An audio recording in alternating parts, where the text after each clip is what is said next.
alive today. They continue to practice their culture, harvest their traditional foods and medicines, and hold their ceremonies passed down from their ancestors.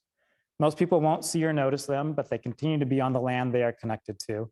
Their traditional language is in Hampchin, an interior Salish dialect, and we would like to welcome you all by saying hello in their language, Tilhusht. We offer this land acknowledgement as the first step to amplifying Indigenous voices and recognizing the harm done to them as a people. We stand as an ally to recognize their connection to the land and their rights to practice their culture on these sacred lands. We encourage all to learn about the Indigenous peoples of the place you now call home. The Wenatchee River Institute is committed to sharing this land acknowledgement and following up with other actions to educate and be respectful.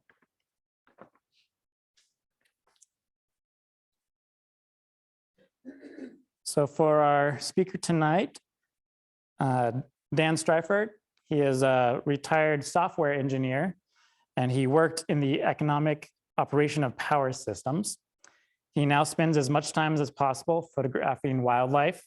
He is currently the conservation chair of Rainier Audubon Society and the editor of the Huron Herald newsletter. So let's go ahead and give Dan a welcome.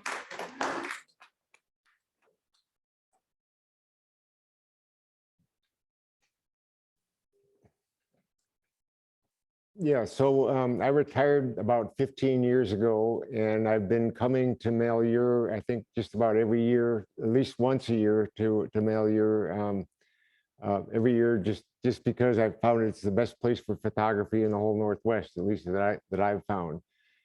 So this program is kind of a culmination of the best photos I've taken over a 15-year period. So if you go to Malheur, you don't expect to see everything you see here. It's kind of a how-to bird Malheur.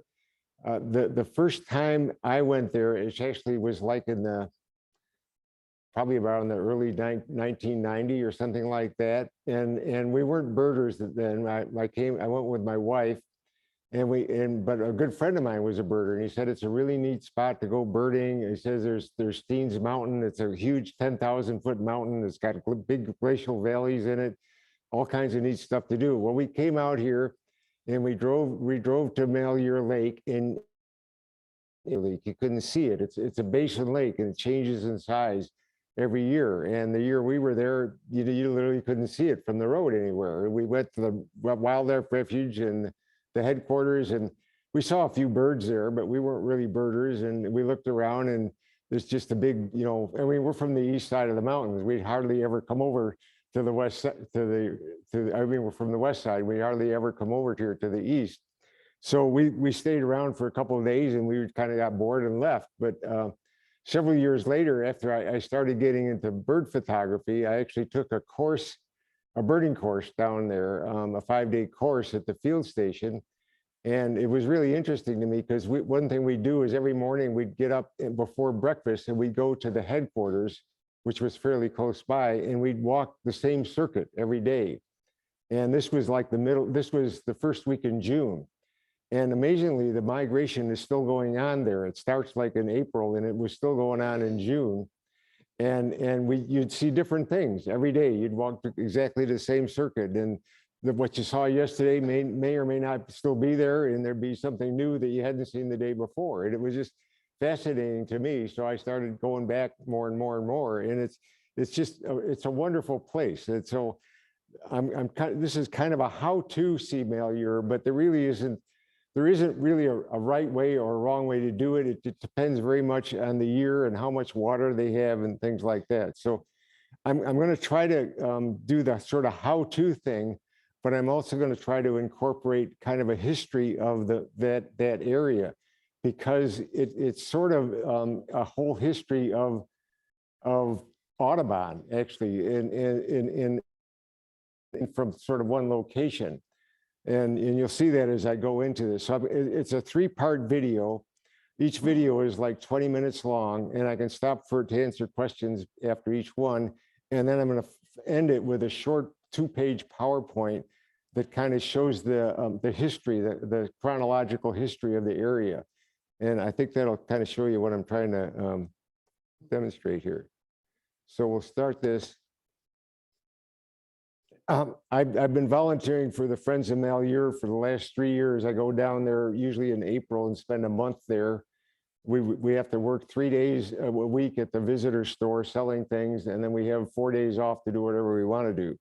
So it's kind of cool. And I have to do this because most people have no idea where it is. Harney County is like the largest county in the lower United States, and it's probably the least densely populated. And so this is kind of a view of Malheur, and the video starts in the area around Burns. And we look at that because the farmers flood their fields there, and that attracts a lot of the birds. So this is the kind of the Burns area. And there's this like 4 by 6 mile rectangle. And in the early April, they start flooding their fields with water, and that gives them one good cutting of hay. But those flooded fields are an ideal habitat for the migrating geese and cranes and stuff like that. So this is kind of a view from around that area. This is from the southern road. This is looking east at the Heinz lumber mill. I'm going to pause here a minute now. One of the other interesting things about this area is you go down there and it's a high desert area. And there's the remains of an old lumber mill here. And you say, well, now where's all the trees? And so I'm going to show you a little bit about that as we get into this. But this is the remains of a lumber mill that was built, I think it went in commission in like 1929. It was started by a fellow by the name of Heinz, who was an Eastern lumberman. And he came out here and started the lumber industry. And that was what actually, it was the first thing that brought the railroad to this area. There had been farming going on in this area before and ranching and stuff like that. But this was what brought the railroad to the area. And it was, at the time it was started in 29, it was the most modern lumber mill in the country. The raw logs would go in one end of the area, and the cut lumber would come out the other end in boxcars on the railroad, and it'd be shipped off. So it was a phenomenal thing. It made Burns one of the most prosperous areas in Oregon at that time. If you go to Burns right now, it looks like a ghost town. But from the 30s, 40s, and 50s, it was a boom area. And one measure of that is the first Ford garage in Oregon was in Burns. And that gives you some idea what a booming area is. It's really kind of depressed right now, and there's not much going on there. So here's a view of during the bird festival in April. This is all the snow geese coming in, the flooded fields.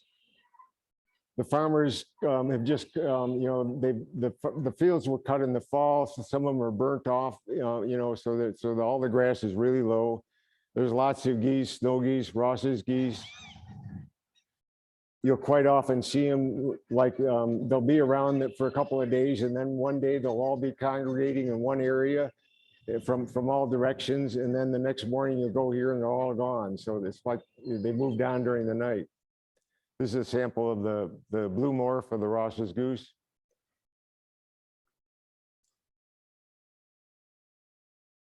And white-faced ibis, they're quite common in the area.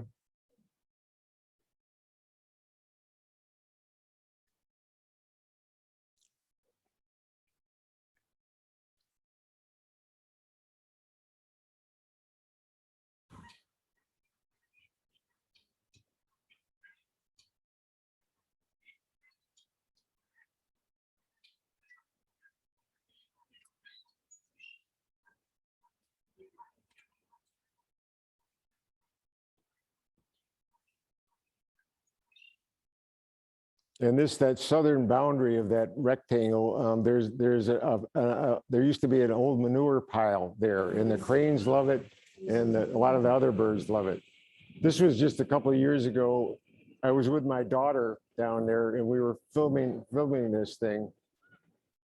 And this is typically what it looks like on a good water year. But there was this Canada goose there that didn't appreciate all the company. And this is my daughter laughing in the background here. He was determined to be the last man on the island.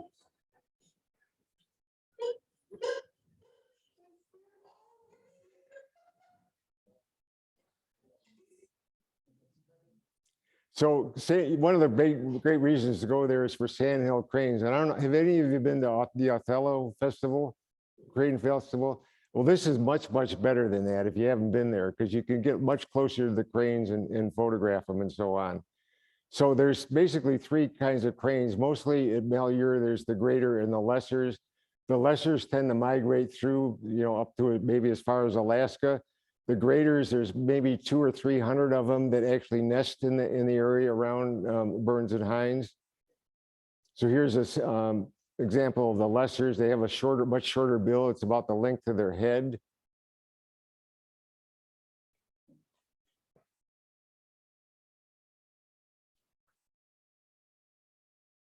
And this is all private land in that area, in that rectangle. It's all private land. The only access is it from the perimeter roads, basically the east side and the south boundary. And there's one road that goes through the kind of the middle, an east-west road.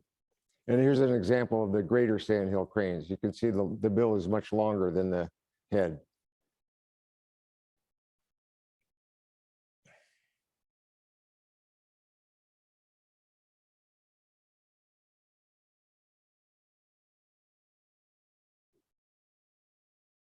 They actually paint their feathers with mud to help camouflage themselves.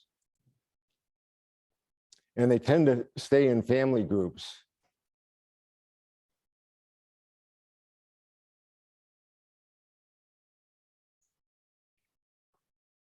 So sometimes when they take off, they'll get going and Junior won't quite catch on in the end. And so they'll have to circle around and come back and make another takeoff to pick up the younger ones. And this is an example. This is kind of a great example of bird-friendly farming, because the fields have been cut, they're flooded. The farmers are spreading the manure on the fields. The manure is attracting the bugs and worms. The cranes come in and they feed on the bugs and worms, and it just works out really great. And there's just literally thousands of cranes around there. Pardon? Oh yeah, they love it. They love it. Yeah, yeah. It's really interesting. Some of them don't even know what a crane is, but they love it. Yeah. In fact, a lot of the farmers will claim, that there's the refuge there that does everything they can do to attract birds. But a lot of the local farmers say that their farmland has got more birds than the refuge has per acre. And at this time of the year, they're absolutely right,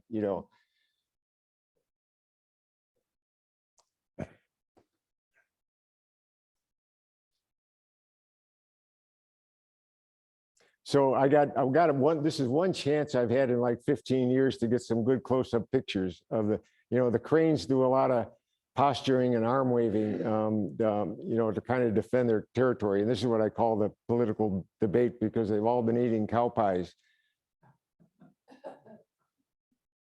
So a lot of arm waving, a lot of squawking.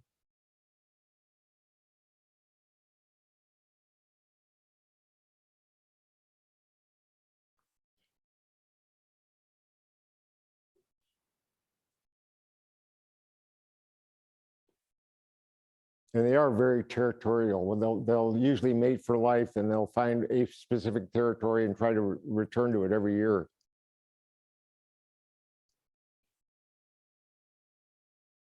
And sometimes the arm waving just doesn't do the job.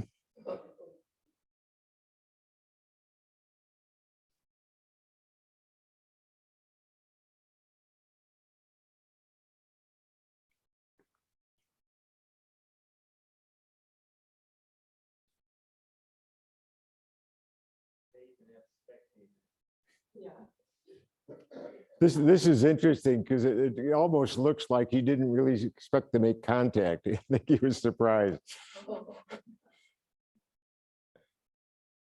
And it's amazing to watch these cranes, how high they can jump. There's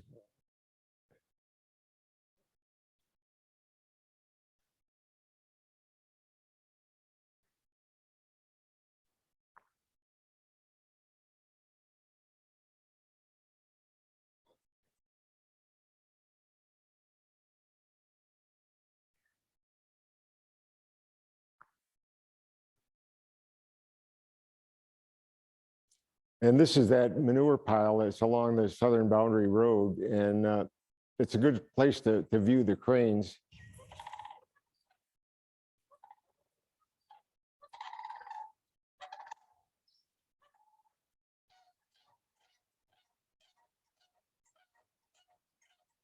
I just wanted to stop him. I don't know if any of you know Gary Ivey. He's a fellow that's studied sandhill cranes for years and years. He's one of the local experts down there, but he saw this movie. And, you know, usually cranes pair off and they mate for life. Well, this one, he says that the females respond to the males by only lifting their head 45-degree angles.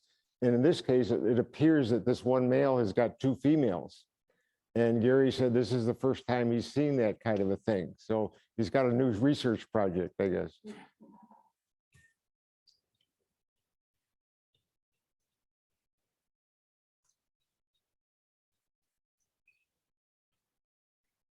And again, a lot of posturing can go on. It's really interesting to watch them. They've got little booklets now that try to describe what these different postures mean. And who knows whether they're right or not. But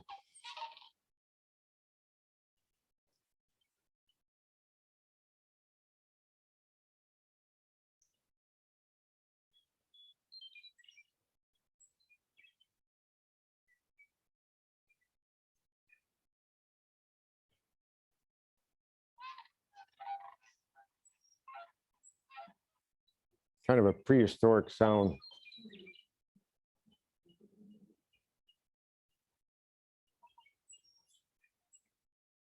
So this was a pair that were making a nest kind of in the middle of that refuge. I said there was another road, and it's a busy road, and they're sort of frantically making this nest one day. And it's right next, it's really a bad place to be making a nest because it's a pretty busy road. You'll hear a car go buzzing by.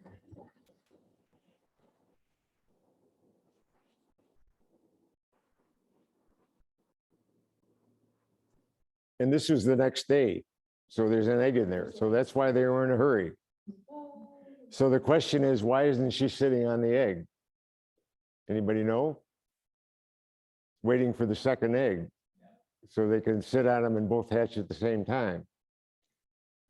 So there's the second day and she's sitting on the eggs.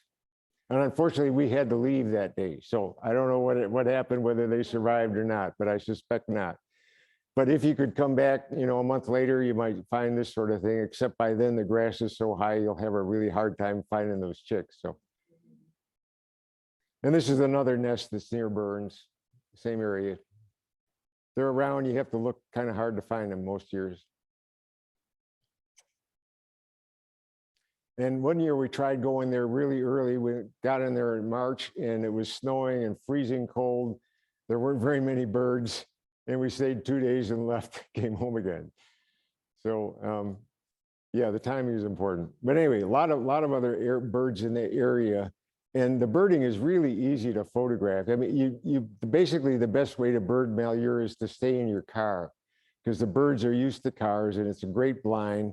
And you drive around and you take pictures out of your car. It's kind of unfortunate because I love to get out and walk, but the best way to do it there is in your car. Meadowlarks, you know, we have meadowlarks in the Seattle area, but you never see them up on a post. They're always in the grass. And in Malheur, they're always up on a post singing. It's just a great place to photograph them and see them. These snipe are quite often up on the post by the road. This one, I was just parked on the other side of the road photographing them.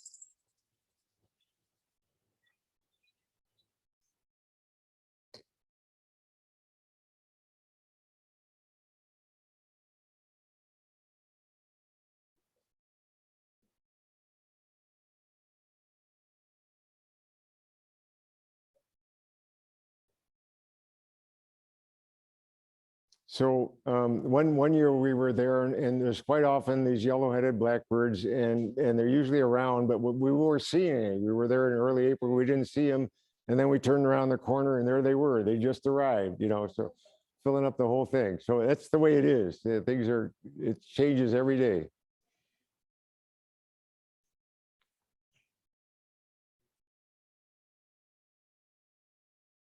It's the female with a bunch of bugs for chicks. And lots of ducks. Usually the first ducks that arrive are pintails, and they're there just by the thousands. And many, many ducks come through that area.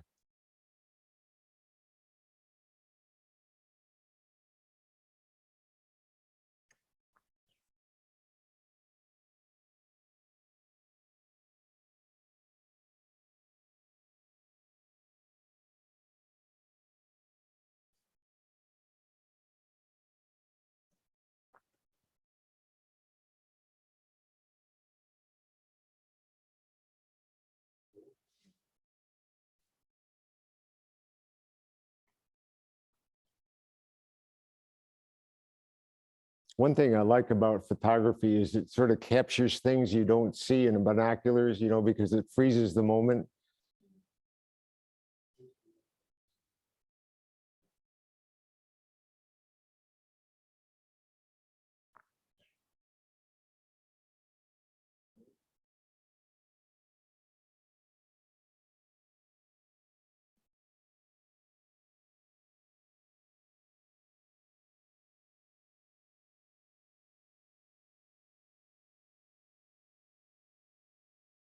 And one year there were like 7 of these tundra swans there, really unusual. And this was a turkey vulture finishing off a coot.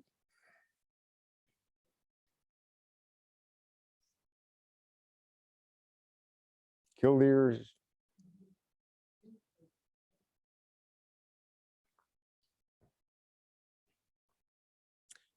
Black terns, those are there quite frequently. With all the water around, the drainage ditches alongside the roads get full of water, and the terns will be diving in them to catch bugs and so on.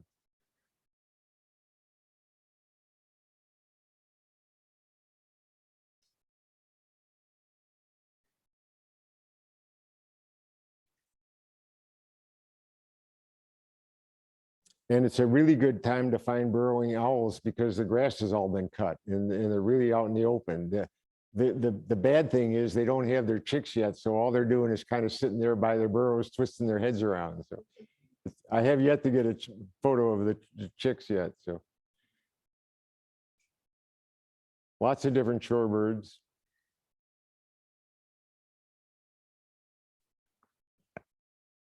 Phalaropes will be in the culverts beside the road or in the fields.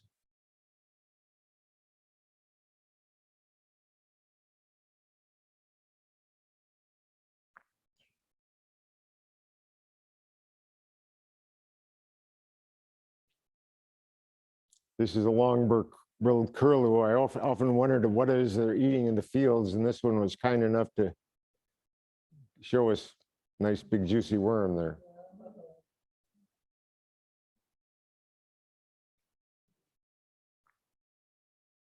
And this one gives us a little demonstration of the utility of having a long curved bill.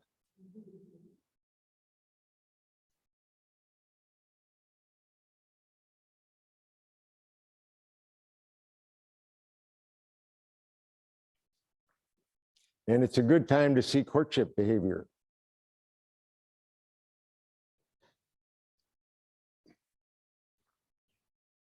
And one of my favorite birds to photograph, of course, is the avocet. And I've got a number here where I actually capture the whole courtship behavior of avocets. I don't know how many of you have ever seen this, but this actually was taken at Soap Lake one year. I actually, the next couple of sequences when I get to it, I actually camped at the north end of Soap Lake because I knew there were avocets there, and I got up before sunrise to get the good light. And I went and set up my camera, and they immediately started this courtship ritual, which you'll see in just a minute here. So here it started just as I got my camera set up. I wasn't expecting this, but so the female sort of assumes the position and the male starts walking circles around her, and he stops and and grooms himself, and then he walks around some more and grooms himself and walks around, and occasionally he splashes some water on her and he walks around, and it's like, you know, goes on and on and on. I don't know how long it took, but I probably have 20 photos of this thing. I've only got a few of them here, but eventually they do their thing. And the really cool part about this is the dismount. Whenever they're done, they dismount and then they cross their bills. And the mechanics of this, I haven't quite figured out yet, but they'll do this and then they walk away with their bills crossed. It's really kind of neat. And I've seen this actually at Malheur a couple of times. I wasn't quick enough to photograph it, but this was like 5 minutes after dawn. The sun came out right after it was over. The sun went behind a cloud and it was all over for the day. But so anyway, one year we went back at the 1st of June just to see what it was like, and the chicks were out then. And this is down by that manure pile on the south end, and so I was able to get some movies of the Avocet chicks.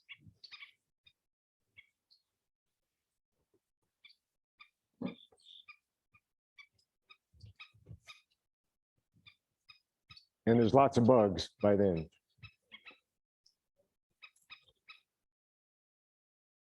Lots of blackneck stilts around.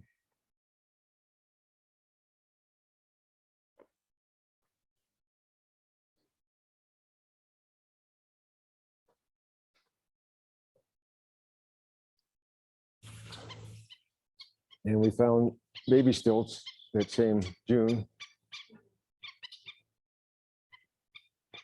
And you can see the bugs in the water there.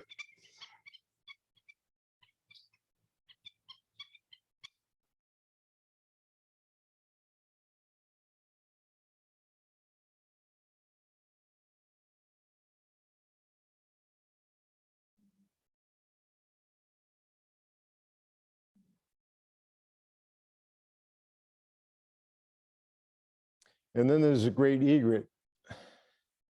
And this is a key bird for the area. This is the bird that actually ended up in the saving of the Malheur Refuge. And I'll talk about that in just a bit. What happened is in the early 1900s, the plume hunters were there and they were shooting the birds, and plumes were worth per ounce the same amount as gold was at that time. And the hunters would come in and literally slaughter whole colonies of birds. And it's starting over for some reason. Figure out how to turn this off. Yeah, so they were slaughtering the birds, and a photographer by the name of William Finley came in there. He was probably the first guy, or at least that I know of, that photographed live birds. And he went in there with his 4x5 camera with glass plates, and he actually there was a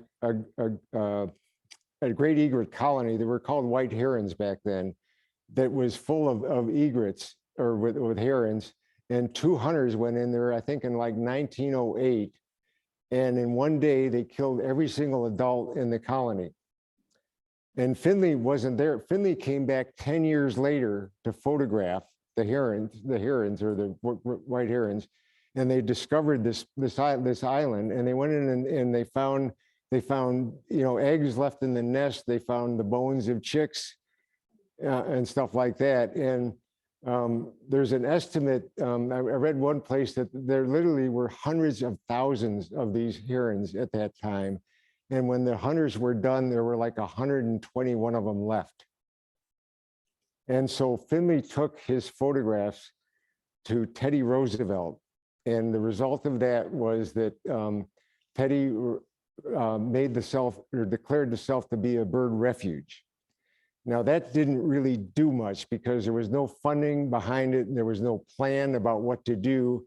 And so a lot of the hunting kept going on and so on. But this was the beginning of the effort to save the area. And William Finley was one of the key actors in this. And this book was just published last year. I've heard about him before. You could go online online and look at his photographs. They're absolutely fantastic for what he's done. The picture on the cover, he's got a sparrow here feeding two chicks that are sitting on his arm. And he's taken a picture with a box camera with this. And this is one of the neat things he did. He not only photographed the birds, he photographed himself. There was another guy with him, Herman, forgotten the name now, but another guy that was with him, and they would take turns photographing each other and stuff like that. One of the other things they did is they went to, I don't know if you're familiar with Three Arches Monument and out on the coast here. They were one of the first ones to go there. They actually went out there, they scaled the cliffs of this thing. They got up there and they spent a couple of nights up there photographing the birds and stuff like that, and were instrumental in showing that to Teddy Roosevelt also and making that a refuge. Ultimately, he was successful in later on, like 30 years later, actually working with Franklin Roosevelt, who finally actually made Malheur National Wildlife an actual refuge, and added much land onto it and stuff like that. And at the same time, did the same for the Klamath area, Klamath Refuge, and so on. So he was a really key issue. It's really interesting to me to read about this and see some of the photographs in here. They would climb 130-foot trees with this camera to photograph herons in their nest, or chicks in the nest. So there's pictures of him with a heron standing next to him, and he's photographing the chicks and stuff like that. It's phenomenal stuff that they did. We'll talk about a bit more about that later. But any questions at this point before I go on to step 2? Okay.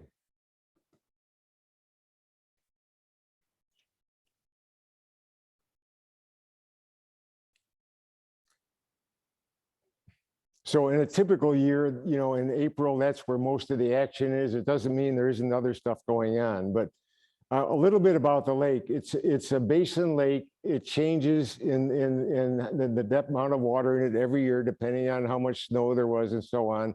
There are 3 rivers that flow into it. The 2 main ones is the Sylvies that comes in from the north, and the Blitzen, which comes in from the south. Now, the Blitzen is fed off of Steens Mountain, which is a 10,000-foot high mountain. This area is typically around 4,500 feet high. And so the snow melt from Blitzen is one of the main sources from this. And it's like 30 miles south of this area. And a good year, Malheur Lake will fill up, and it'll go all the way to this area called the Narrows and actually join Harney Lake. And when it does that, it'll become the largest lake in Oregon. Typically, the lake is only like 1.5 feet deep, so it's a very shallow lake. When it gets to that point, it's maybe like 3 feet deep, and there'll be grebes swimming in the area around the Narrows there that I'm pointing out. But it can change dramatically.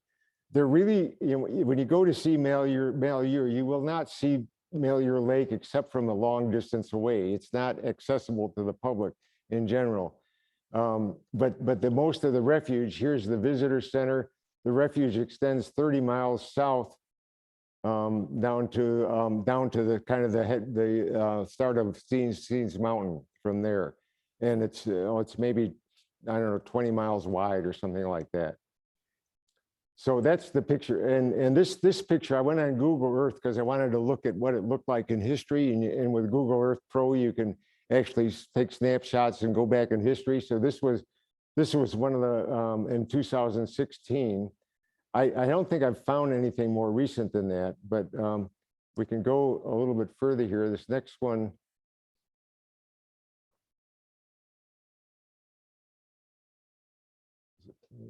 Yeah, so this one is in 2011. Now, yeah, now in the 15 years I've been there, this is the largest the lake has ever been in that time period. And the green area here, this is the north edge of the refuge. So when 2011, it went all the way, there's here, I've got written Rue Red Road. It's a dirt road that goes east-south dirt road. Normally, on most years, you can drive all the way out here to where the Sylvies River comes in, and then you can go north to Lowen, and you won't see any water anywhere. It's just all farmland, hayland and stuff like that. In 2011, the water extended all the way past here, all up in here. And when that happens, the number of birds in the area is like an order of magnitude bigger than it is in what you can call a normal year. There were birds all over that Rue Red Road. There were avocets and stilts and ruddy ducks and all kinds of stuff happening out there, which you'd never see in a normal year. And again, like I say, the narrows, there were grebes carrying in. This year, there was so much water, there were grebes still carrying their babies in the middle of August. We went back twice that year. So we went back in August because it was such a good year. They were still carrying babies in August, and I'd heard the reports that some of them were still there in September. So they were probably on their second or third brood by then or something like that. It was just absolutely incredible birding that year. So it's really cool. So if we go back a little further in time,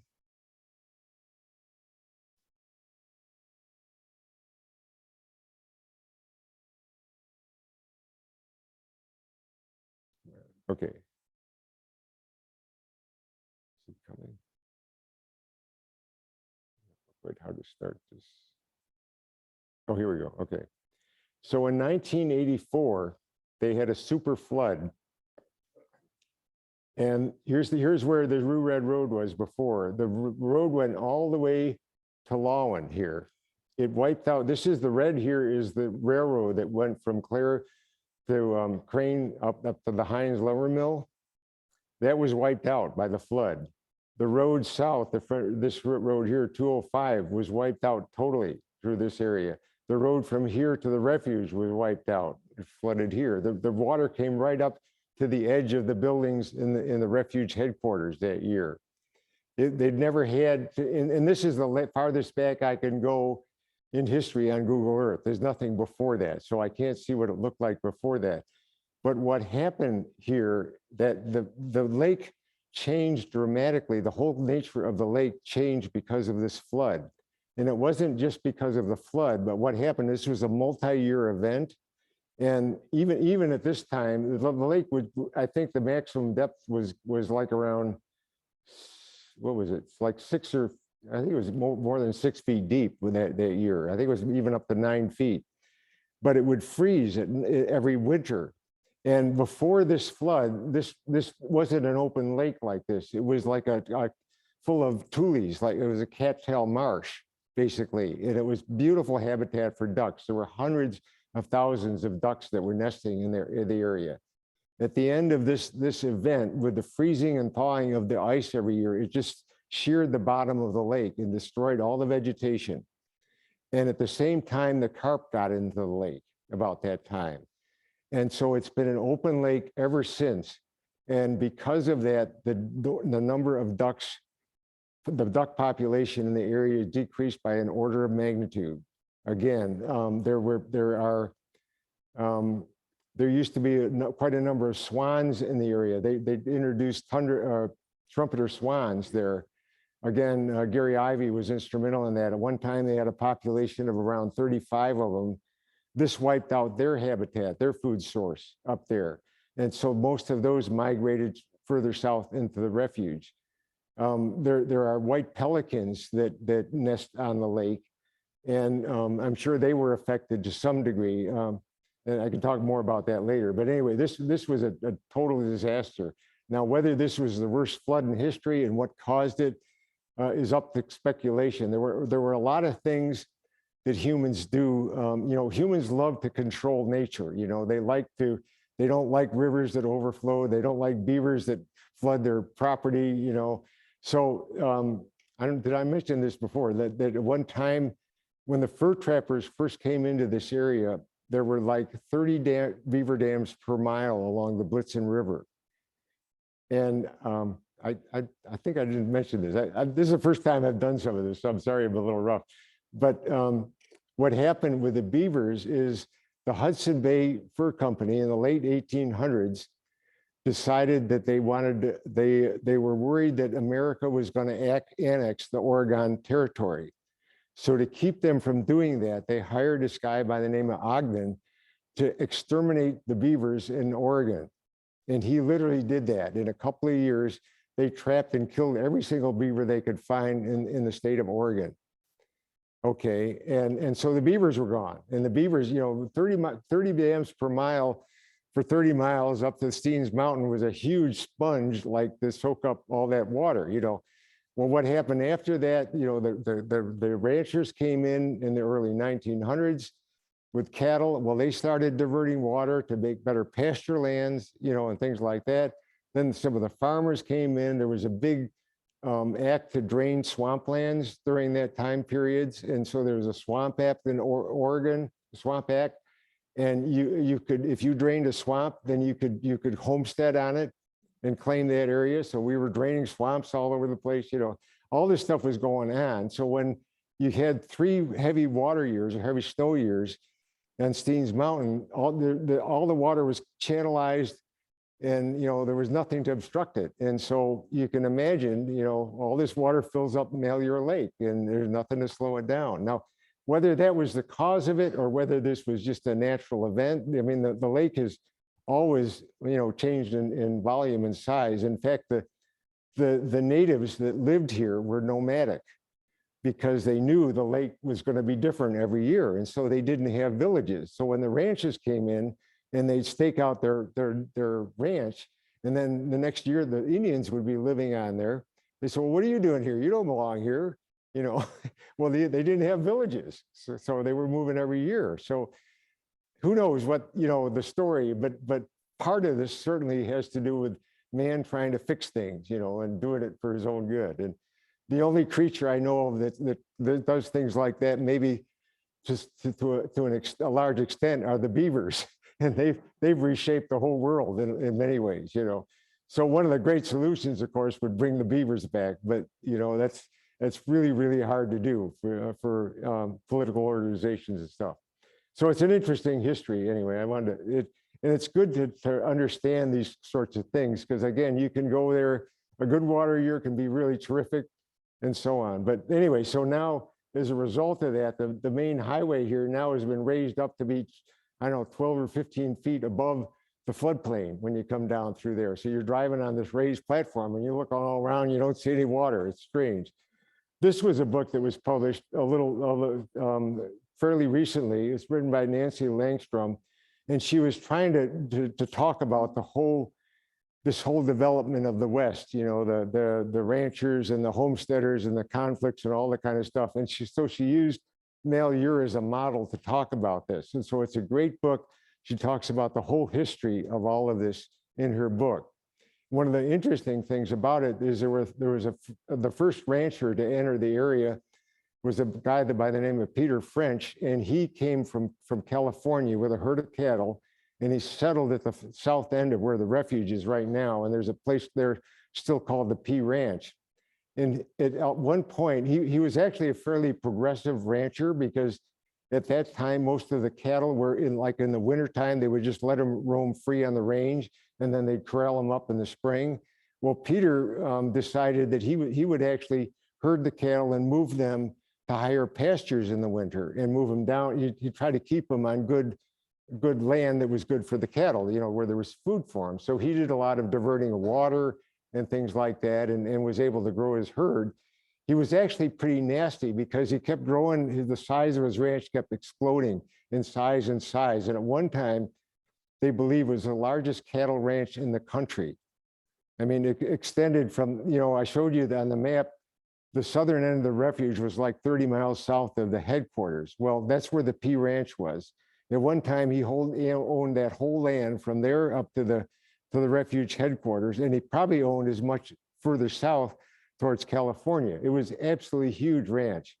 And he was a nasty guy. He kept trying to buy out the homesteaders to get rid of them. And he would do all kinds of nasty deals with the thing. And ultimately, one of the homesteaders that got hit by him shot him in the back. And he was tried by the locals, and he was acquitted because people just didn't like the guy. So it's a really interesting history. This is a great book. It's all about riparian landscapes and what's happened throughout the West, and it's really, really interesting. So, and even when, I said, talk about the ranchers and the homesteaders, even when federal people took over the refuge, by the time they got control of it, the duck population had just about disintegrated. The ducks were in extreme danger. So they started diverting more canals to create better wetlands to save the ducks. So it's a question of who's doing the right thing here. You know, I mean, we're all trying to control nature, and there's consequences no matter what you do here. So this is kind of a view on the southern end of the refuge, but this is kind of what I imagine the lake looked like before the flood. So lots of cattail marshes, lots of shallow areas, you know, perfect habitat for nesting birds and stuff like that.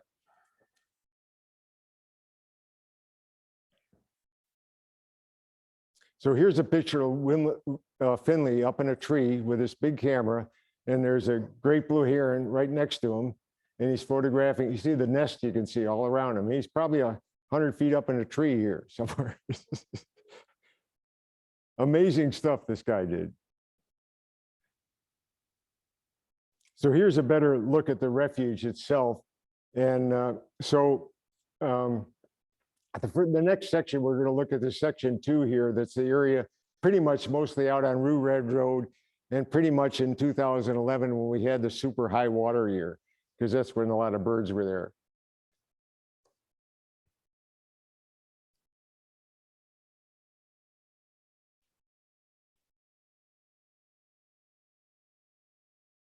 So here's the Sylvies River right at the refuge boundary.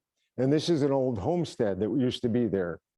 And I go there every year. I drive out Rue Red Road to where it crosses the Sylvies River. And I take a picture of this every year because I'm kind of want to put together a story.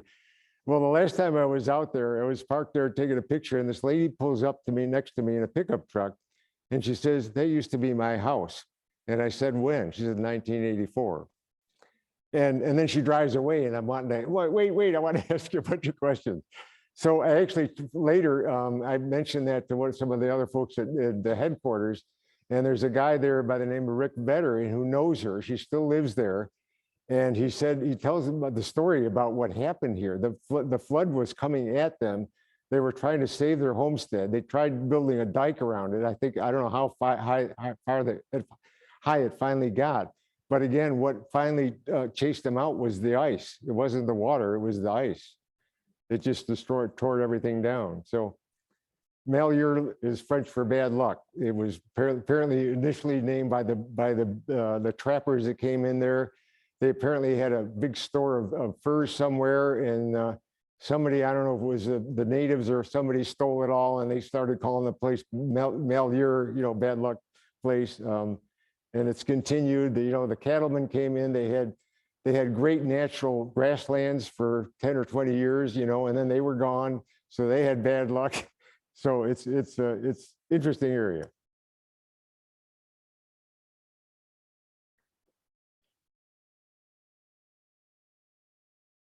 So the white pelicans, again, I said that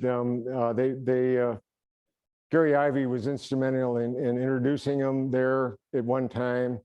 There's an island in the middle of the lake, which is a great place for them to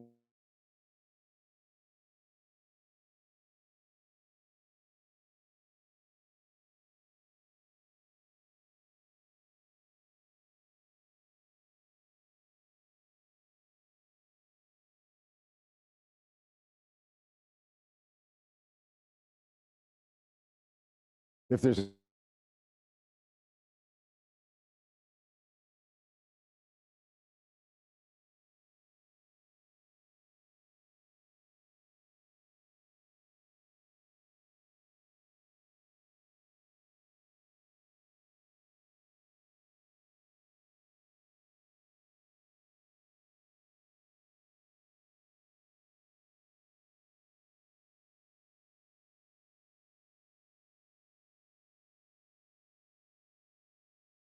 long and catch the fish,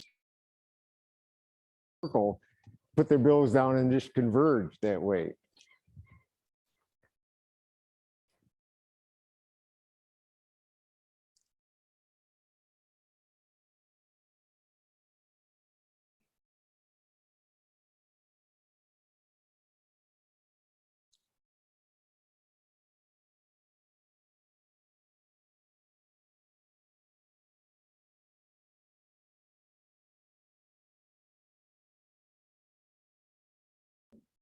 So I got a chance, this was 2011.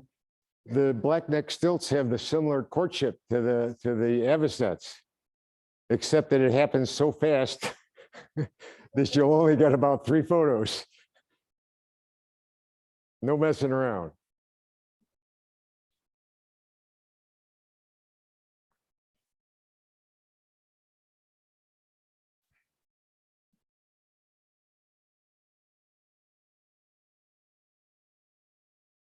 So here's some more photos taken from out on Rue Red Road. There's lots of swinks and hawks around. This one was quite cooperative because he flew towards me instead of away from me. Doesn't happen very often if you're a photographer.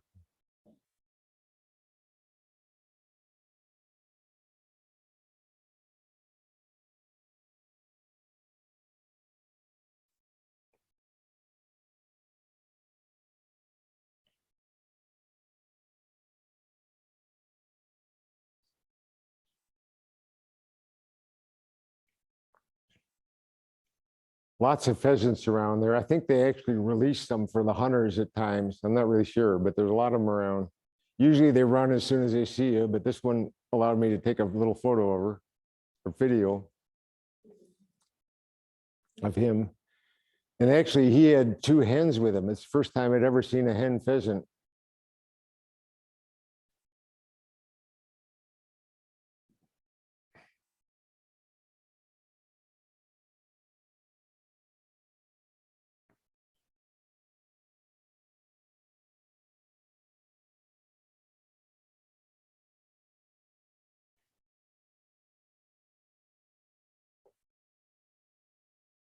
And there's lots of badgers around.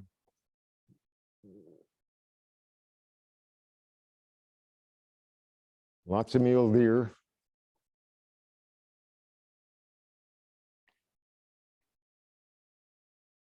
And just a couple of years ago, it's the first time I saw a golden eagle out there on Rue Red Road. There's actually several nests in the area around there. In fact, this guy, Rick Vetter, has been studying them for years out there. And there's midway between Burns and the Refuge, there is like one tree, okay? And in this tree, there's a ferruginous hawk nest that's been there for probably a couple of decades, as far as I can tell. And it's absolutely huge. And we were there one year, and in that nest, there's not only the ferruginous hawk, but there's a pair of western kingbirds that are nesting in the same tree.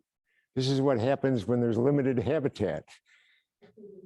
And what's interesting, you know, I've read that western kingbirds are quite aggressive at defending their territory, and they're trying to do a pretty good job here, but they haven't got much of a chance, I'm afraid.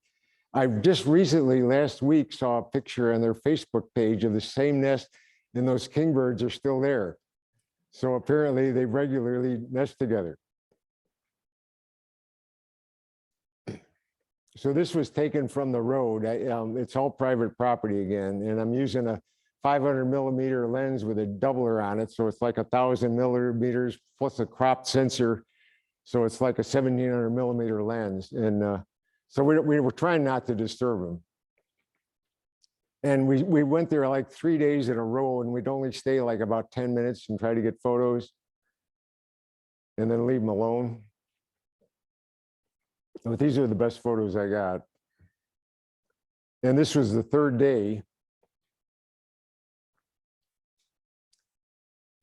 And I think Mama was getting a little bit annoyed with us. So she actually flew around over our heads and landed on the telephone pole right next to us and gave us the eagle eye, evil eye. So we hightailed it at that point. But what's interesting is the next year, the same nest is occupied by Swainson hawks. Now, I think this was later in the year, so I don't know whether this was unusual or maybe that happens every year. I really don't know. I'm going back in June this year, so I'm going to try to find out whether they're there. The Swainsons was on the nest last week when I was there.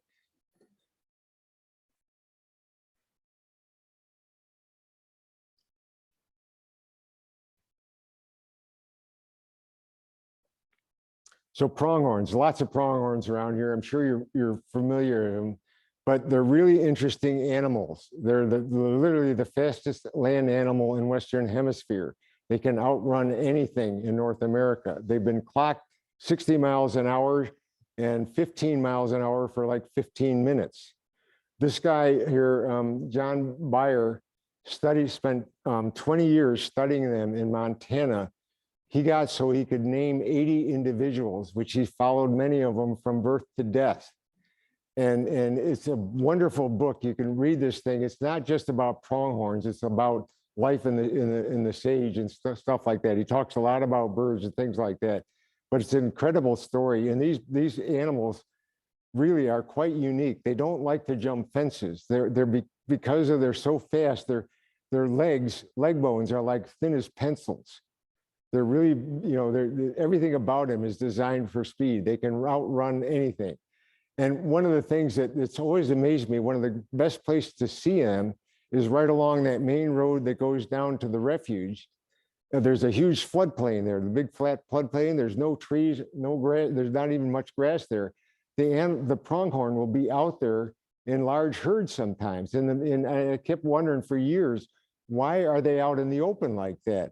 And if you think about it, if your best defense is that you can outrun anything, then you want to be in a place where you can see anything coming to you.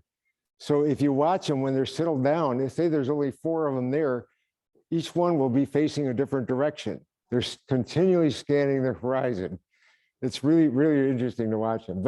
And they're so unique. The grasses they eat are unique, kind of very unique. Almost no other species eats the same food that they eat.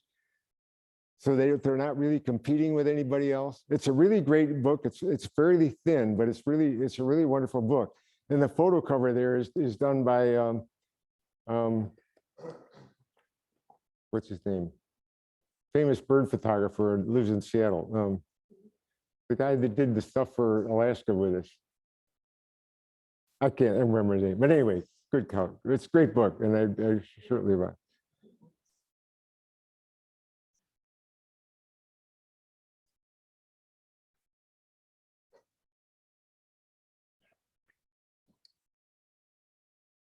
So this was one day along that same north-south highway heading towards the Narrows. One day, there's a pronghorn out there with 2 new fawns, and I'm sure they had to have been born that morning. And she's doing everything that John describes in that book that the mamas does when the fawns are still born. They've just been born. What she does is she licks all the scent off of the fawns. She cleans them completely. And she's feeding them at that time.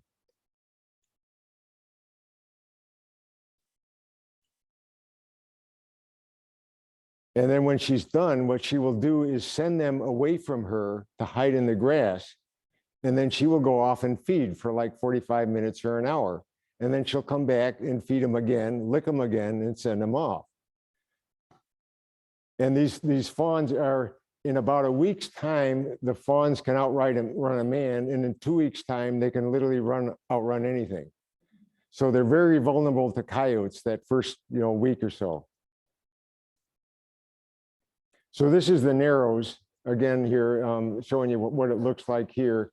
Harney Lake is really not what you would call a lake. Both of these lakes are alkaline because they're basin lakes. Malheur Lake somewhat, but Harney a lot. And Harney is also an archaeology site, so it's off limits for the public.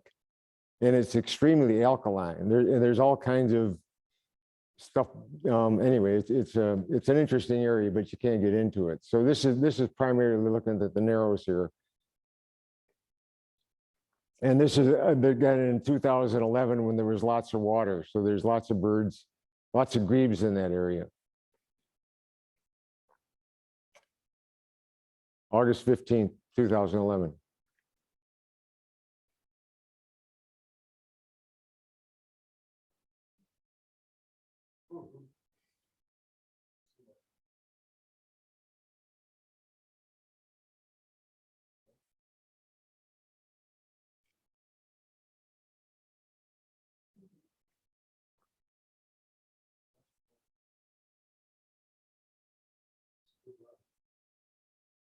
And there's a carp.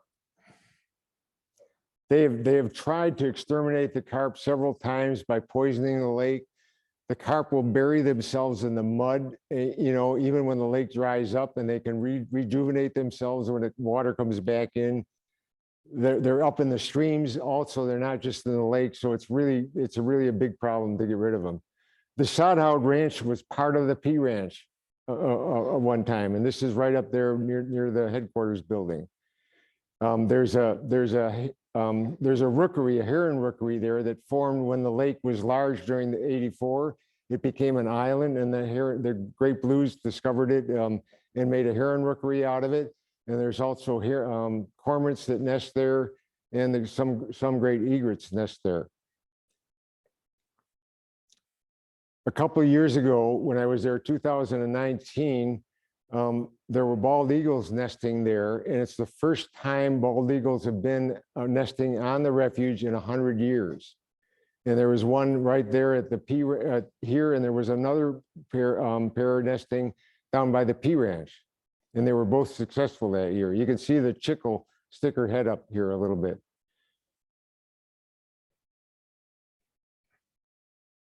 Or maybe there she is. And I'm pretty close to her. She doesn't like me there, so we didn't stay there very long. So here's the visitor center. The visitor center is always a good place any time of year to go. Because there's lots of people there, the birds get familiar with the people, and so they become really easy to approach and photograph. And like I say, it changes every day during the spring.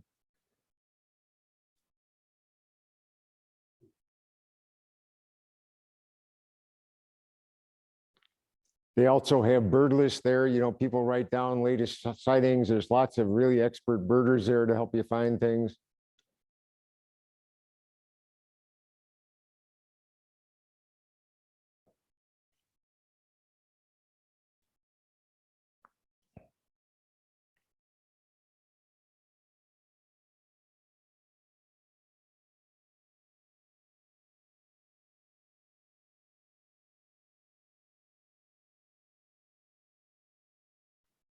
There's a large pond there that was originally a freshwater spring. Now I think the spring is dried up, but it's fed by the Blitzen River. So when there's water there, there's water in the pond. This was a black and white warbler that was there one year. You get a lot of exotics there that every now and then. These guys were eating these pink flowers. And we came back later in the day and all the flowers were gone. They ate every single one of them there. The nighthawks kind of arrive like one day, all of a sudden they're all around. We volunteers for the refuge have to work in the visitor store. And so one of our qualifications is that you are able to tell visitors what a blackbird with a yellow head is, because every year you get asked that question many times. So they have lots of feeders around the refuge, and they fill them up with bird feed every morning, and it's probably overfeeding them. And anyway, so it attracts lots of the yellowheads, lots of blackbirds, lots of these ground squirrels. The ground squirrels are there. There's also great horned owls there that nest every year, and they quite often will swoop down and grab one of these guys. This was one year there was a nesting magpie there, and she chased this flammulated owl into a marmot hole or a squirrel hole, and somebody finally rescued it and brought it up. But anyway, this is kind of near the lake there at the refuge. There's quite often osprey there. There's a red-winged hawk that's been nesting in the area for several years. There was a river otter there one evening. And then the great horned owls. In almost any place you see a grove of cottonwoods in that area, there'll probably be a great horned owl nest there. And it's kind of interesting because there's kind of a hierarchy or pecking order of owls, I think, in the area. There's a barn up near Hines, a barn with owls in it, but they're not barn owls, they're gray horned owls. And the only barn owls I've ever seen are the ones that Mark pointed out to me one time, nesting in little rock cavities beside the road. So the great horned owls are the king species at that point, and there's sort of a pecking order of owls around there. But again, the birds get friendly with people, so they're really easy to photograph.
Yeah, get over on the other. Okay, end of part 2. Any questions, comments?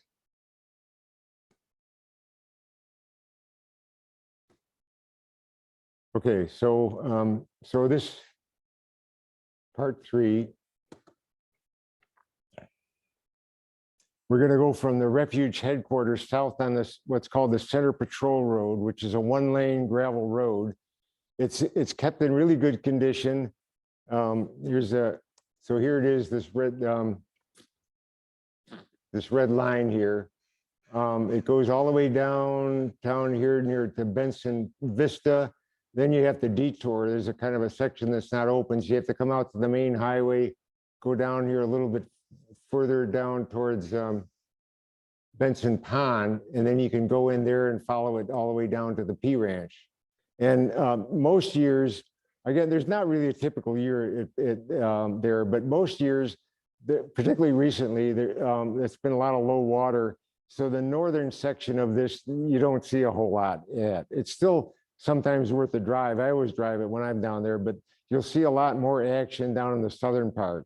So if you go down south past Buena Vista and you go in by Benson Pond and follow it down here, you'll see a lot of stuff at Benson Pond, and you can see a lot of stuff from there all the way down to the P Ranch. So we'll do that. We'll do here. We also take a side trip up into what a sage grouse lek that was like 18 miles back on a dirt road here at a place called Foster Flats.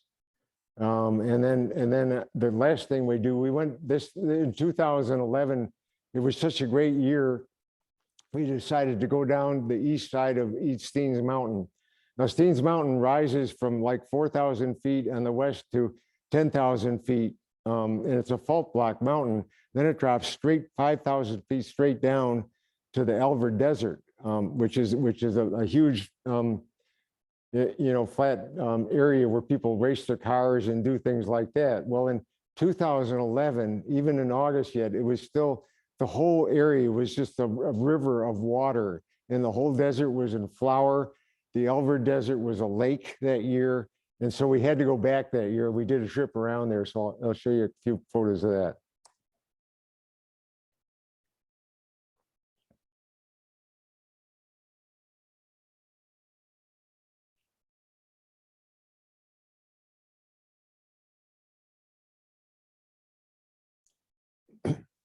So there's a place called the Field Stations. It's not far from the Refuge, but that's where they do a lot of courses, and it's a place where you can also camp your caravans and things like that. But a lot of things you'll see down the CPR road here. A lot of more ducks.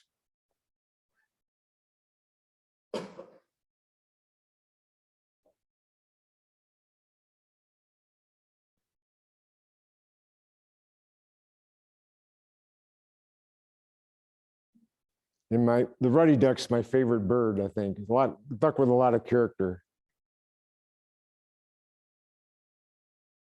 They're just plain brown when they're out of their breeding plumage. No, the blue bill goes away.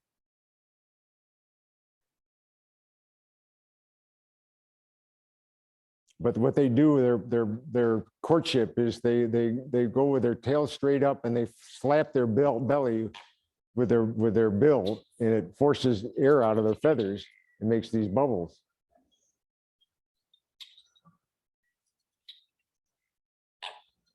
There's like 3 other ducks in the area that are doing that. So you're hearing the belching coming out of all 3 of these guys.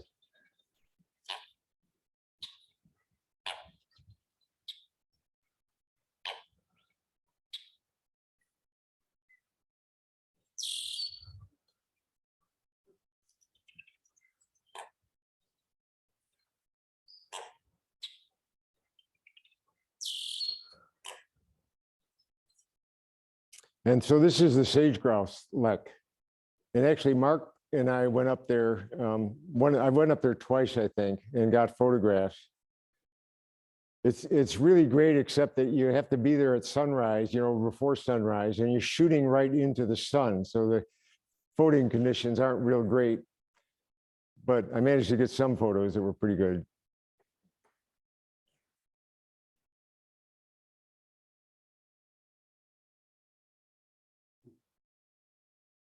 I wanted to get sound with this, but I had 2 other photographers in the car that were both taking pictures. So all you hear is the shutters going all.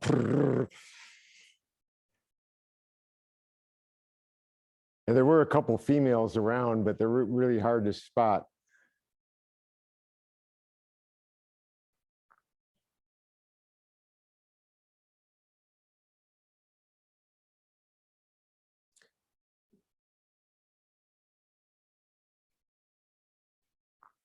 So the year that Mark and I were up there, we actually drove a little further, and Mark actually found 2 other leks within a couple miles of that area. They weren't close enough to the road to film, but they were there.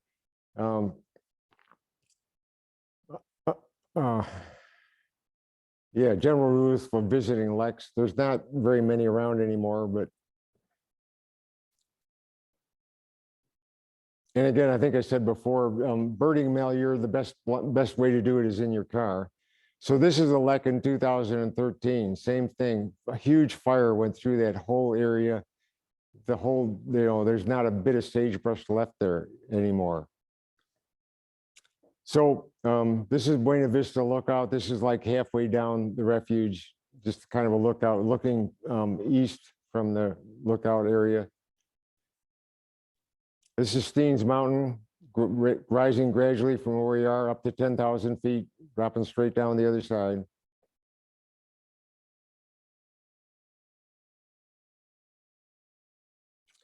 Here's an eastern kingbird. We took a photograph of this, and you'll notice it's got a couple bands on its legs.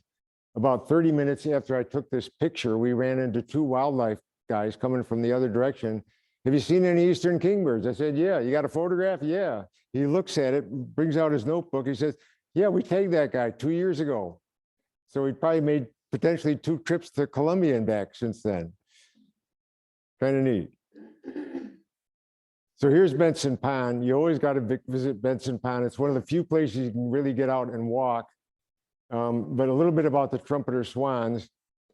Okay, they peaked at 55 adults, and the flood of '84 destroyed the foods. So in 2014, I was there, and I saw the swans. And what was neat that year, usually, quite often, that pond gets really grown up with cattails all around it, and you literally can't even see the pond very often.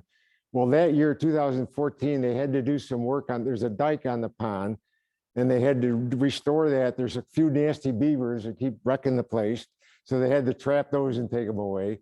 But anyway, they'd mowed down all the cattails, so I was able to get. Wait a minute. This was 2014. This was the last pictures I got of them, and this was the last year that they had a successful pair of cygnets. And this is the one on the left is called Theta 64. She's got a green neckband, Theta 64, and this is the male adult. I took these pictures then, and it was, I'm sorry, I got ahead of myself. In 2020, as when they were redoing the dike, and I went back there and they'd mowed down the cattails, and I got pictures of Theta 64 here on the left and her mate. And they had not had a successful brood in like 16 years at that time. But I managed to get some nice pictures of them anyway that year. Well, in 2000, I think it was the next year, her mate disappeared about in August, and then she disappeared in the fall. And they later discovered her, I think, at a place called Summer Lake, which is quite a ways west of that. And there's been some records about her and so on. And they were the last successful breeding pair. Well, just 2 weeks ago, Theta 64 is back on Benson Pond, and she's with a mate. So potentially there's a chance that they'll start, another thing there. So anyway, I've got a whole page on my website of photos of them that I took that year. So here's Theta 64. This was on their Facebook page. So there she is, Theta 64 with a new mate. So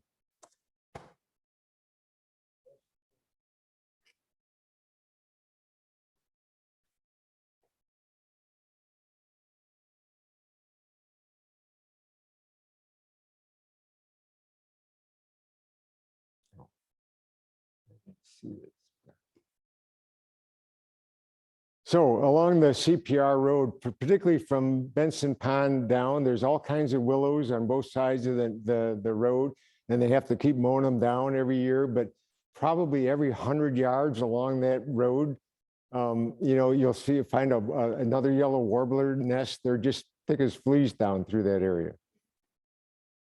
There's an old homestead at Benson Pond, so you can get out and walk across the dike, walk over to the old homestead. There's quite often great horned owls nesting over there and lots of other things. One year there was a Lewis woodpecker on that right next to the parking lot there on the other side of the road. We pulled up next to him on the opposite side of the road. We sat there for 20 or 30 minutes taking photos of him. It's the first time I've been close to a Lewis woodpecker.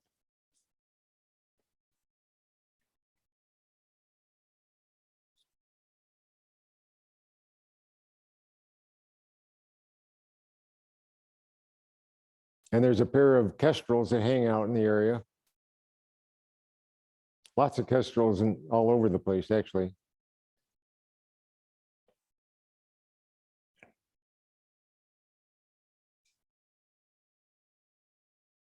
And I managed to get it, somehow I managed to get a picture of a flying nighthawk, which was quite a challenge. A lot more white-faced ibis.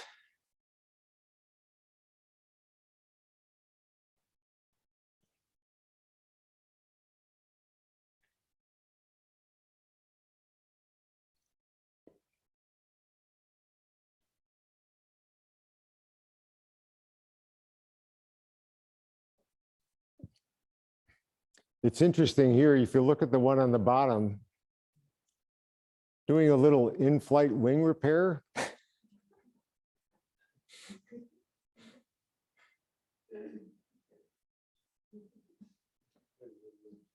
And this one, there was probably a half a dozen of these guys that were all just sitting like that. I don't know if it's sunbathing or what, but they were all in that same position. Pelicans, you can find them all over the refuge. If you look up, they're quite often just flying overhead. So if you can't see anything else, look up in the sky. American bitterns, you can quite often see them, particularly in the spring where the grass is still, short.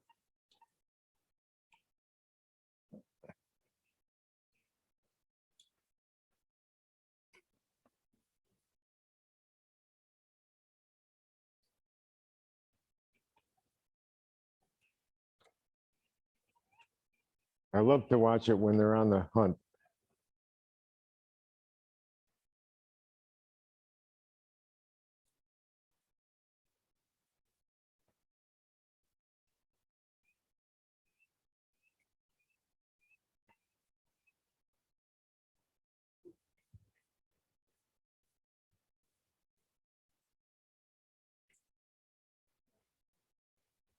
Hmm? He sees something. He sees something.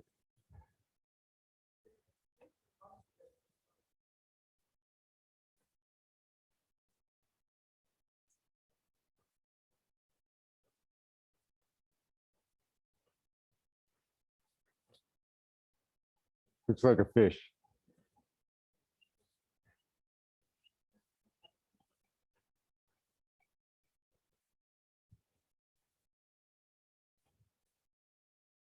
I saw on a Facebook page somewhere the other couple of weeks ago a picture of a great blue heron swallowing a muskrat whole. He had to soak it in the water several times to get it slipped down her throat.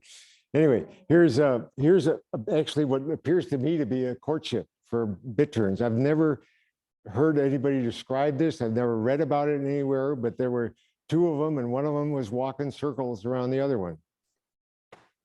Not making any noise, not doing anything else. And the southern end of the refuge is a large area down there. They're trying to restore the grasslands. And it's really a neat area because it's bringing the bobolinks in there. And they've been, they've gotten pretty scarce. They used to be all over the US. And because of the, people not cutting the hay at the wrong time and things like that, they pretty bad off. But they're really neat birds. They're hard to get close to.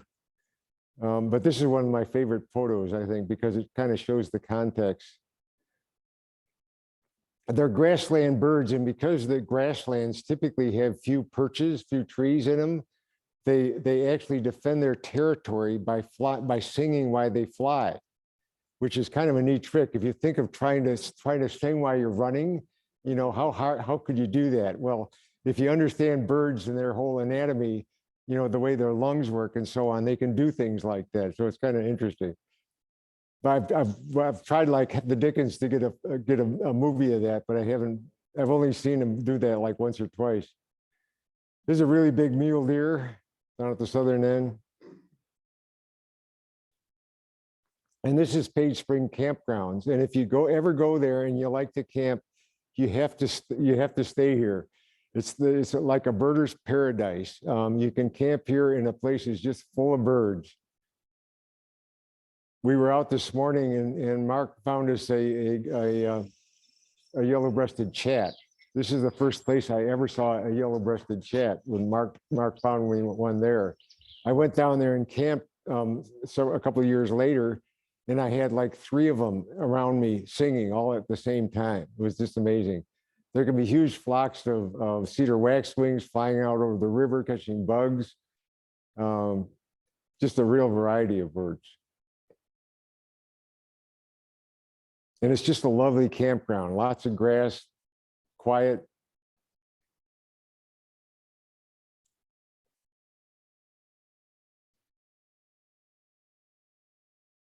This is a courtship of the cedar waxwings. They do this passing the berry back and forth several times.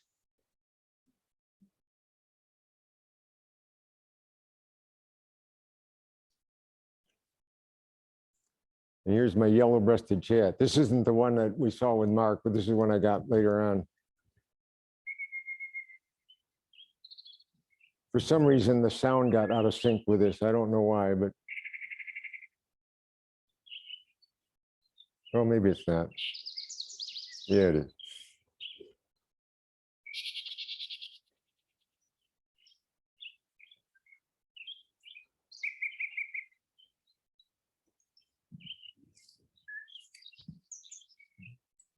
So right in the middle of the campground, there's these little swamp areas. And one day there was a Sora right there in the middle of the campground. She found a pollywog, grabbed it, and ran off to feed her chicks.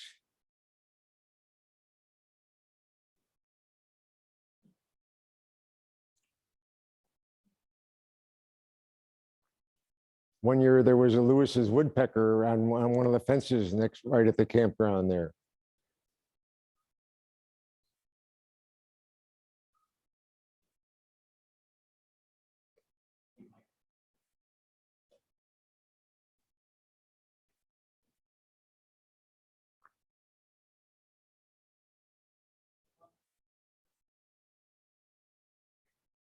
So this is the Blitzen River coming in from Steens Mountain, and you can actually, there's a trail that goes up the side of that. So you can walk, not very far, maybe a half a mile or 3/4 of a mile. And this is a couple we found, a rock wren and a canyon wren.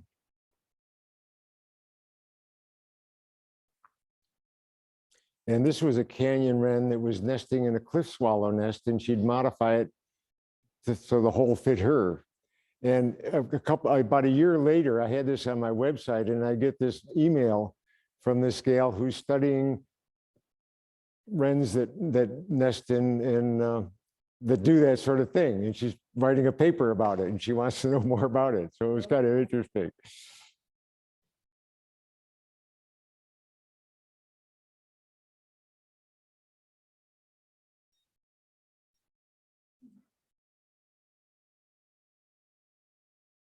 So we'll take a trip down Steens Mountain, and you can drive. You know what we did is we drove down the east side. It's a long dirt road down the east from the Refuge all the way down the east side of the mountain. It's all dirt road, and this is the Malheur Desert down there. That again was a lake that year we were there. And you can see the desert. The desert's all green yet. There's lots of water everywhere.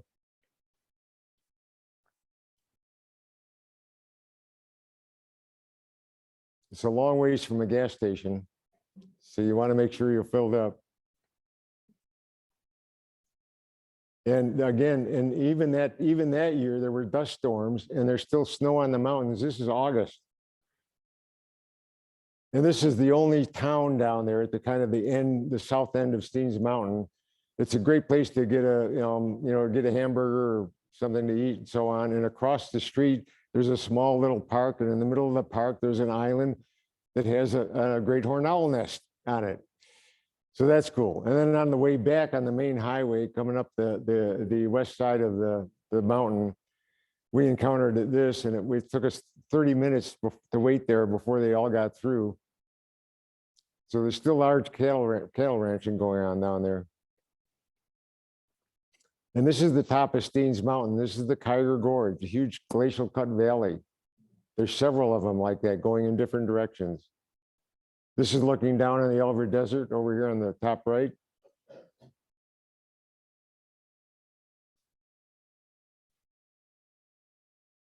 Lots of hiking. You can camp up there. There's a couple campgrounds. Great place for viewing stars. Normally you can't get up there until the middle of August because of the snow. But this year you can probably almost drive up there right now. So that's the end of my show. I want to do one quick PowerPoint, PowerPoint, just to kind of summarize the history of the area, which I think, like I say, I think is kind of interesting.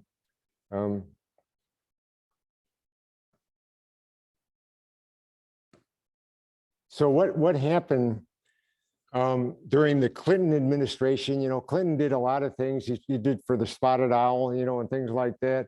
Well, about that same time period, there was a big conflict going down at Malheur between the ranchers and the farmers and the wildlife refuge people and so on. You know, there was really turning into a nasty situation. So Clinton sent his Secretary of the Interior there. I forgot whose name it was, but he got them together, and he said, "Look, I'm going to give you guys 6 months to work out an agreement that everybody can live with, or I'm going to turn the whole place into a national monument."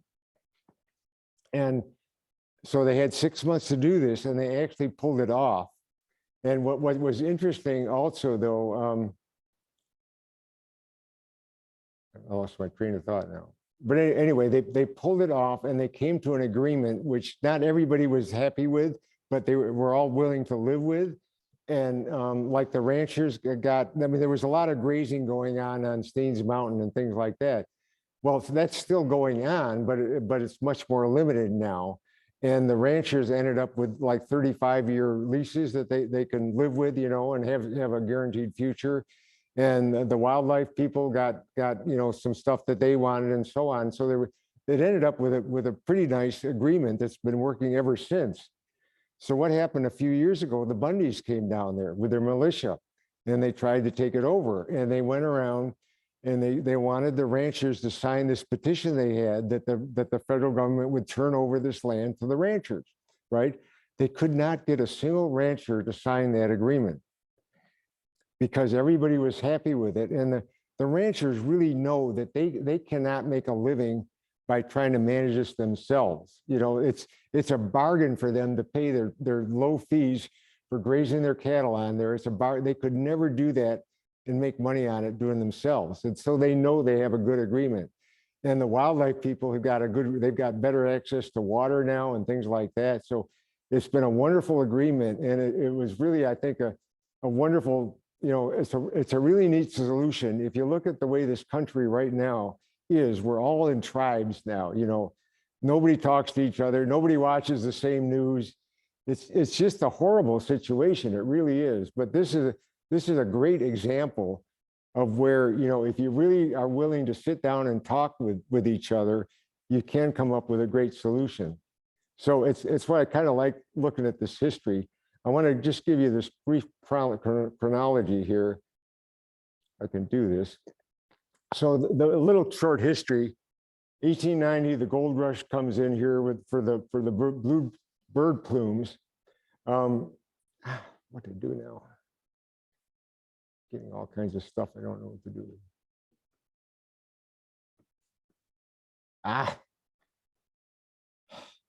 Now I don't know where I am.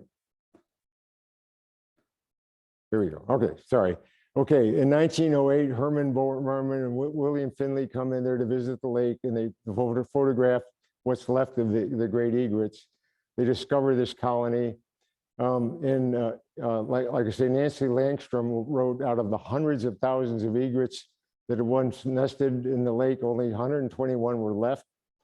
And he took their photos to Theodore Roosevelt, who made it a reservation in 1908. February 1909, the Supreme Court makes it unlawful for any firm to have the possession of plumages. April 2nd, William Finley is president of Portland Audubon Society. And he was actually arrested 10 of the proprietors of the millinery establishments. 1920, Roosevelt Bird Refuge Association got required signatures from an initiative asking the people of Oregon to cede the water in the lake bed of Malheur Refuge to the United States government. That actually failed because of the local ranchers petitioning against it. 1920s, the lake continues to shrink because the water is being diverted off of it. 30 to 35, the lake is almost completely dry. 33, FDR is elected president. 34, Ding Darling initiates the federal duck stamp. This was huge. It was the first time there was actually a source of money for protecting wildlife. 35, the Supreme Court decided, this had to do with the Swamp Act and a bunch of other things, but they decided that the waters of Malheur Lake were not navigable, and then forced Oregon to cede the bed of the lake to the government. And the interesting conclusion here, 36, within 2 or 3 years, all the birds that formerly nested on Malheur had returned. The great squadrons of snow and Canada geese and myriads of ducks that had stopped in the lake before it dried up returned, and Malheur again became a great marsh teeming with and throbbing with wildlife. So it's kind of a neat success story. The unfortunate thing, of course, is that the battle isn't over. The last 2 years have been extremely dry at Malheur. Last year, I was at the refuge. There were like 1/10 of the number of birds that there are normally, if you can find normally, that are usually there. It was really spooky, and there was very little water. There was a little water along Greenhouse Lane. Instead of one nesting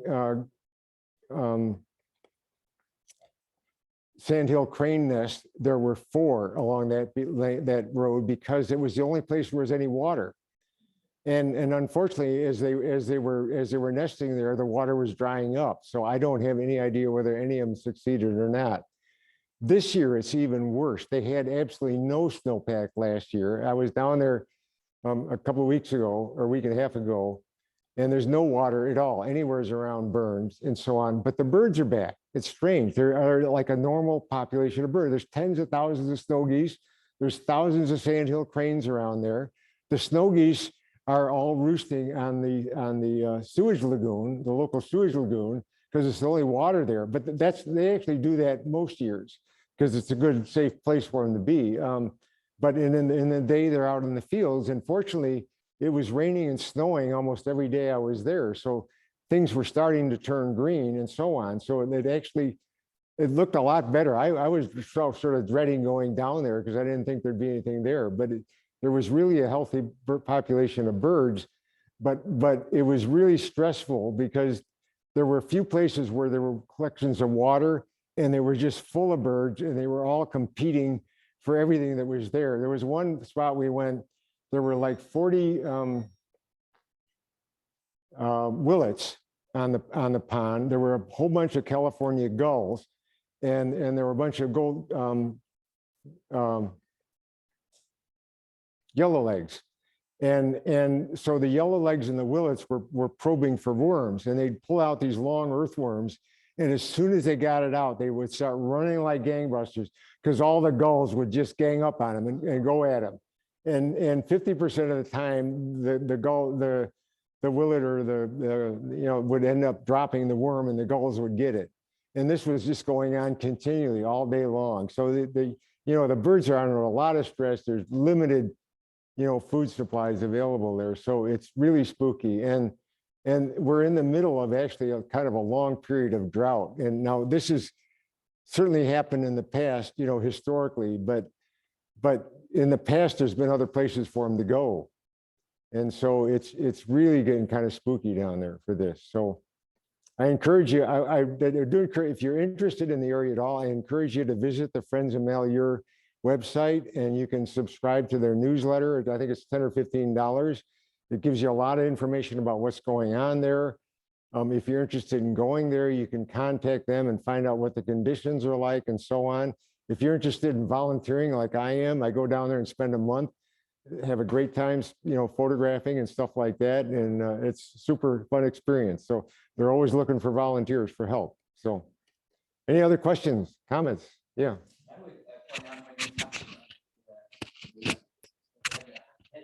For the people watching this, no, that's okay. Yeah, so the photo you showed of the ibises with their heads cocked towards the sky, I saw that one time, and it was ducks on a pond. And so I thought, well, what are they looking at? I looked up, I didn't see anything. So I took my binoculars and I looked up, and way up there was a sharp-shinned or Cooper's hawk. Oh, is that right? So you think of ducks as just being on the pond. Okay, that would make a lot of floating sense. Yeah. They have. Yeah, they because it could see was a that weird. hawk. I could not even see it Yeah, without yeah, it was binoculars. totally weird position to be in. Far Yeah, more yeah, alert Yeah. than you would think. Okay, good. Yeah. Yeah, it's good practice to look up around there because there's lots of things going on up above you that you're not aware of. Coming down on you. Yeah. Anything else? Okay, thank you. Thanks. Thank you, Dan. Sure. And thank you for everyone watching at home. Go to wenatcheerriverinstitute.org to look for any other events that we have going on. All right. Thank you.